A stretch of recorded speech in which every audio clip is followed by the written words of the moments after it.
We are hoping that someone knows this individual. A suspected Northern Michigan bank robber still on the run this morning. The bank he held up and the amount of cash he got away with. Also, Indiana Governor Mike Pence officially accepting the vice presidential nomination at the Republican convention in Cleveland, and the reason former Trump rival Ted Cruz received a chorus of boos. Good morning, I'm meteorologist Michael Stevens. Going to be looking at a chance for severe weather today across areas of northern Michigan. I'll have all the details on that as well as the storms coming up in just a bit. Smoke alarms, that's what saved us. Plus, a Traverse City couple avoiding disaster. The household item, they say, spontaneously caught fire while they slept. And in this week's Sightseeing in Northern Michigan, the story of a man who spent 2 decades making the crossing between the mainland and Drummond Island. Today is Thursday, July 21st, 2016. From Northern Michigan's news leader, this is Michigan This Morning with Courtney Hunter, Adam Bartlemay, and Fox 32 meteorologist Michael Stevens. Your first look at local news, live coverage from where you live, and the 10-minute weather guarantee. Michigan This Morning, only on Northern Michigan's news leader.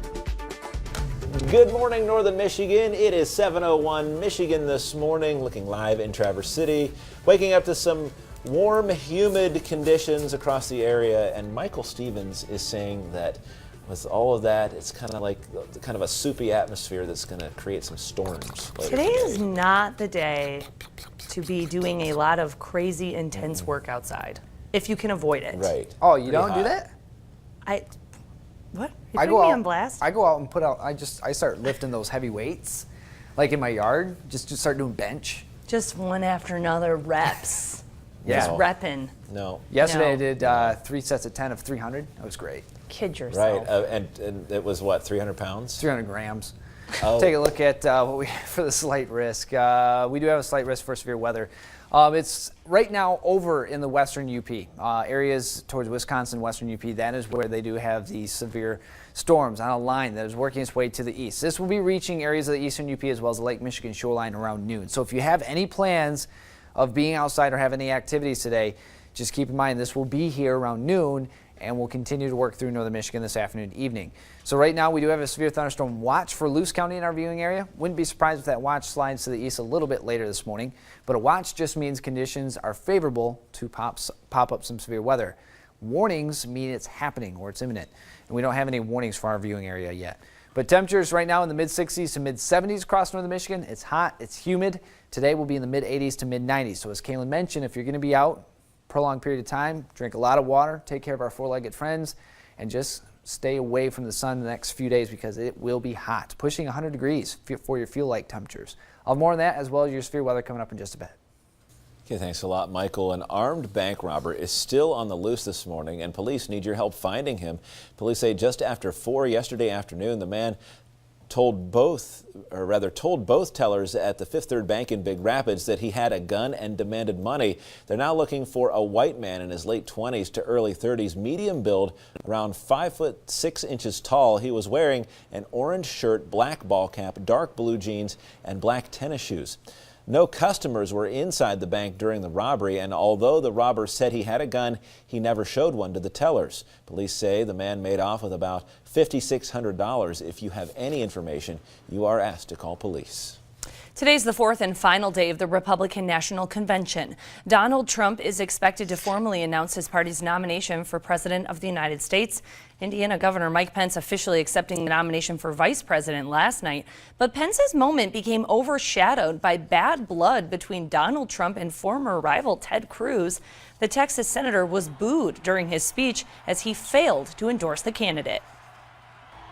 Stand and speak and vote your conscience. Vote for candidates up and down the ticket who you trust to defend our freedom and to be faithful to the Constitution. Delegates at that convention saying Cruz's comments were, quote, an embarrassment and didn't embody the sense of unity that party is looking for. And on the Democratic side, Hillary Clinton is finalizing her decision for a running mate, which could come as early as tomorrow. One of the top contenders, Virginia Senator Tim Kaine, who says he is humbled to be considered. I guess all I can say is I went through the process in 2008, so I kind of know the rhythm of it. It's wonderful to be mentioned, but I love my job and trying not to overly think it. Another possible choice is Agriculture Secretary Tom Vilsack. Clinton's campaign says she and her running mate will both appear together in either Tampa on Friday or Miami on Saturday. Sources are not ruling out possible other choices. 7:05 now in Michigan this morning. This is new on MTM. An Oceana County woman died after she crashed a moped. State police say that Cindy Lou Earl from Mears was driving her moped on Long Bridge Road near Orange Street in Pentwater Township yesterday afternoon when she lost control along a curve. Troopers say that Earl was thrown from the moped and hit her head on the road. She was not wearing a helmet and later died from injuries at a Grand Rapids hospital. Gaylord police say a prostitute who has HIV now faces serious criminal charges after having sex with several partners without telling them about the virus. Police say it started with one victim in the city of Gaylord, but their investigation of Angelina Mendoza led them to several partners, and she was soliciting herself online. Mendoza was arrested this week, already serving time in prison on an unrelated crime. She's now facing charges for soliciting sex using a computer and not telling partners she was HIV positive. If you think you may be a victim, you're asked to call police and get tested for HIV. 7:06 Michigan this morning. A spontaneously combusting pillow could be to blame for a fire at a Traverse City home. Irv Schwartz and his wife say they put one of their decorative throw pillows on the floor before going to bed Tuesday night. But around 3 the next morning, they woke up to flames in their bedroom. Schwartz was able to put the flames out before the Traverse City Fire Department got there. They believe the pillow spontaneously combusted. The Traverse City Fire Department is still investigating. The new millage on the August 2nd ballot would offer a boost to a northern Michigan library. People living in Leland will have the chance to vote on the millage for the Leland Township Library. A homeowner with an assessed value of $100,000 would end up paying about $40 extra a year. At a forum last night, the community learned about what the money will go towards, like staffing, technology, and building maintenance. You have to take into account the human aspect of libraries and how important they are just to everybody. 36,000 people. It's important. They're not just readers. They're using the Wi-Fi. Not everybody in Leelanau County has access to wireless. If the millage doesn't pass, they say they may have to cut staff. 7:07 now. Kids love getting outside and exploring their environment. But this childhood innocence can be scary for parents of blind children who just want to protect their little ones from getting hurt. New on Michigan this morning, Fox 32's Adora Namigadeh is live in the newsroom with more on one family in Kalkaska and their efforts to make sure drivers are helping out as well. Good morning, Adora. Good morning, Adam and Kaylin. Blind and deaf child at play signs let people driving in an area know to be extra cautious to keep these kids safe, but they aren't free, and a local family is looking for help. I put my hands out and then I feel things because I can't see, I'm blind. Vanessa Petty is a 5-year-old girl who loves to ride her bike and play with her sister. Her family wants to make sure she has that freedom, so they're hoping to get some signs that say, blind child at play. I'm going to be walking around the car sign. I'm going to be walking around cars, and cars cannot run into me. Vanessa spends a lot of time with her grandmothers in Kalkaska. Fana for Miley. We would like them to be on our road because we live on a trailhead and end of a road that people come in, and then her other grandmother lives just around the corner, which is the road access to the lake. People who want the signs need to buy them from the County Road Commission. They cost $153 a piece. Vanessa's family hopes to get 4. When you think of it and you see, you almost want to look for that person and be aware that, oh gosh, I guess I do need to slow down. They just want to keep the doors open so a spirited little girl can enjoy her play with less worry. She was born totally blind. She'll probably be blind all her life.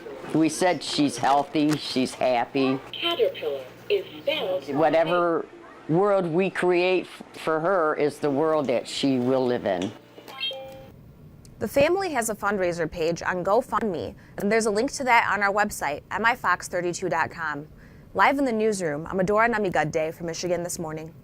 Vanessa's a little cutie. I hope they get the money they need for that. Well, today the YMCA in Cadillac is letting anyone who needs a break from the heat come enjoy their air conditioning. They'll have space set up in their lobby for people to relax for as long as the Y is open. They say it's important to have a place in the community people can come during the extreme heat, since it can be dangerous to be out in it for too long. The YMCA says they plan to have their lobby open as long as temperatures are above 90 degrees. And it is going to be another hot one today. How are you going to beat the heat? I'm going to turn on the air conditioner. I'm going to go to the Y. You're going to go to the Y? Maybe. Yeah, you can sit in the lobby. You can Chill, have some of that water. Probably have Wi-Fi. I'm sold. Yeah, See you right at the Y, there. everybody. Michael, you coming with me? No. What? You have air conditioning? I have a bedroom air You conditioner. guys are too fancy for me. Well, some of us can literally just sit there and, still be okay. Not me. No, what you need to do, while Kaylin brought that up, is open windows and put a fan in a window, or just get air movement. Air movement is a huge difference in the house when you have heat like